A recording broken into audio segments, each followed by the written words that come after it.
Allora è arrivato un momento.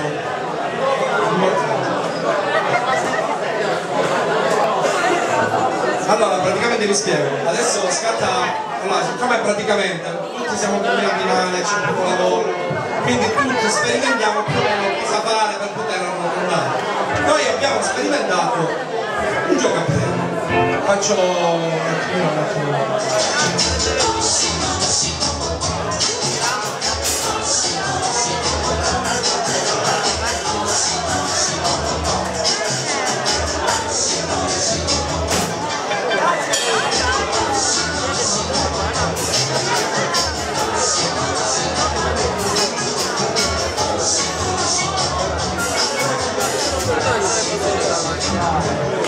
Allora, noi abbiamo dato vita a un nuovo concorso a premi basato su Gratta e Vinci, pure il nostro si chiama Sgracca e Vinci.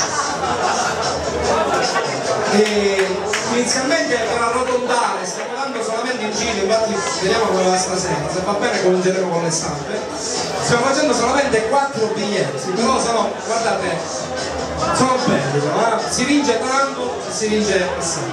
Allora, il primo biglietto è quello più, diciamo, più hard, caratatti, visto che non stiamo andando. C'è appunto, non ti sente la voce? Bene. Meglio, però tutto spieghi. Allora, il primo è appunto Scopa.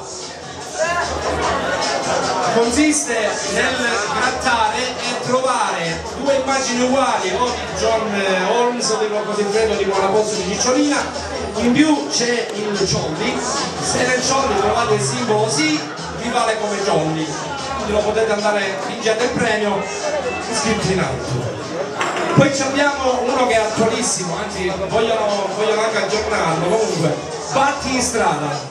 Si rifà a Batti in banco, dove devi andare a trovare due bagaci uguali dello stesso tipo, e in base a quello che trovi sotto. Dopodiché, sulla base dei fatti tuoi, c'è minchia V. Questo è importante, perché minchia V, praticamente se tu trovi una o più minchie, vinci il premio. Minchia V.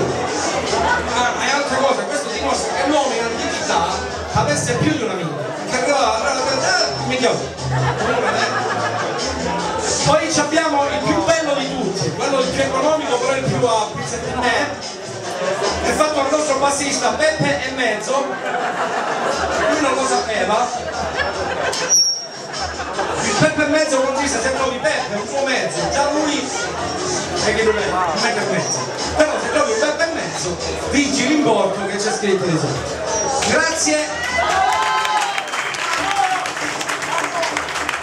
Presto nelle migliori tabaccherie.